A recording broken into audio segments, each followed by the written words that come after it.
Hello, আসসালামু আলাইকুম। সকলে কেমন আছেন? আশা করি ভালো আছেন। আজকে আপনাদের মাঝে ভিন্ন রকম একটি রেসিপি নিয়ে হাজির হয়েছি। প্রতিদিন মাছ মাংস খেতে ভালো লাগে না, তাই মাঝে মাঝে একটু ভিন্ন রকম খাওয়া দরকার। আজকে একটু ভিন্ন রকম কিছু করার চেষ্টা করলাম। ফুলকপি, গাজর, আলু, টমেটো দিয়ে নিরামিষ সবজি রান্না করলাম। সুখী ও স্বাস্থ্যকর জীবনের জন্য নিরামিষ জাতীয় সবজি খাবার অভ্যাস গড়ে তোলা প্রয়োজন। নিরামিষ জাতীয় খাবার এক ধরনের সুষম খাদ্য। এর মধ্যে থাকে প্রচুর পরিমাণে উদ্ভিজ তন্তু, ফলে এতে থাকে vitamin C, vitamin E, folic acid, magnesium, সম্পৃক্ত স্নেহ পদার্থ ও প্রচুর পরিমাণে উদ্ভিজ রাসায়নিক পদার্থ।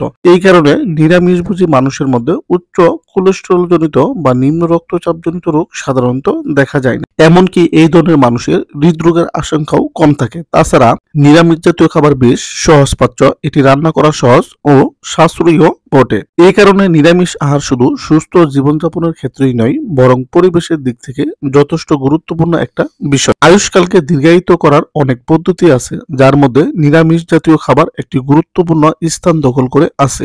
আপনি যত বেশি সবজি জাতীয় খাবার খাবেন, আপনার শরীরে তত কম রাসায়নিক ও বিষাক্ত পদার্থের প্রভাব তৈরি হবে। এটি আপনাকে বহুদিন বেঁচে থাকতে সহায়তা করবে। আপনি বিশ্বাস করুন বা নাই করুন, এই কথা সত্যি যে প্রাণীজ ফ্যাট আপনার শরীরের কোনো উপকার করে না। কোলেস্টেরলের প্রায় সবটাই তৈরি হয় প্রাণীজ ফ্যাট থেকে। অন্যদিকে উদ্ভিজ ফ্যাটে কোনো রকম কোলেস্টেরল থাকে না, ফলে শরীরের বিশেষ কোনো ক্ষতি হয় না। কোরিয়ার একদল গবেষকরা স্বীকার করেছেন যে সর্বভোগ মানুষের তুলনায় নিরামিষ জাতীয় খাবার গ্রহণকারী মানুষের মধ্যে কোলেস্টেরল কম থাকে। তাছাড়া নিরামিষ জাতীয় সবজি খাবার খেলে স্থূলতা ও হৃদরোগের ঝুঁকি কমায়, ডায়াবেটিসের ঝুঁকি কমায়, ত্বকের স্বাস্থ্য ভালো রাখে, মানসিক চাপ কমায়, বিপাকীয় ক্ষমতা বৃদ্ধি করে, চোখের ছানি সমস্যার উপশমে সহায়তা করে। এছাড়া আরো নানাবিধ উপকার হয়ে থাকে। যাই হোক, আজকে আমি নিরামিষ জাতীয় সবজি রান্না করার জন্য কেটে নিয়েছি 2টি গাজর, 2টি আলু, 1টি ফুলকপি ও 2টি টমেটো। এখন এগুলোকে ভালোভাবে ধুয়ে নিব। দেখুন ধোয়া হয়ে গেছে। এখন নিয়ে নিলাম একটি কড়াই।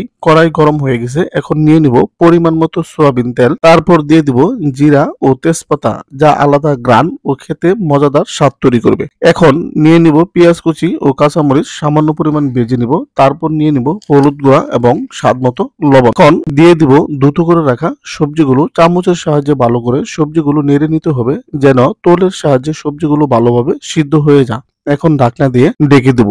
কিছুক্ষণ পর আবার সবজিগুলো ভালোভাবে চামচের সাহায্যে নেড়ে নেব। দেখুন আমার সবজিগুলো প্রায় কিন্তু সিদ্ধ হয়ে গেছে। আপনাদের সাথে কথা বলতে বলতে আজকের কিন্তু সবজি রান্নাটা হয়ে গেছে। তো আজকের রান্নাটা আপনাদের কাছে কেমন লাগলো অবশ্যই কিন্তু আপনারা কমেন্ট করে জানাবেন, এবং কে কোথা থেকে ভিডিওটি দেখছেন অবশ্যই কিন্তু কমেন্ট করবেন, এবং ভিডিওতে একটি লাইক করতে কিন্তু বলবেন না। সকলের সুস্থতা কামনা করছি। আসসালামু আলাইকুম ওয়া রাহমাতুল্লাহি ওয়া বারাকাতুহু।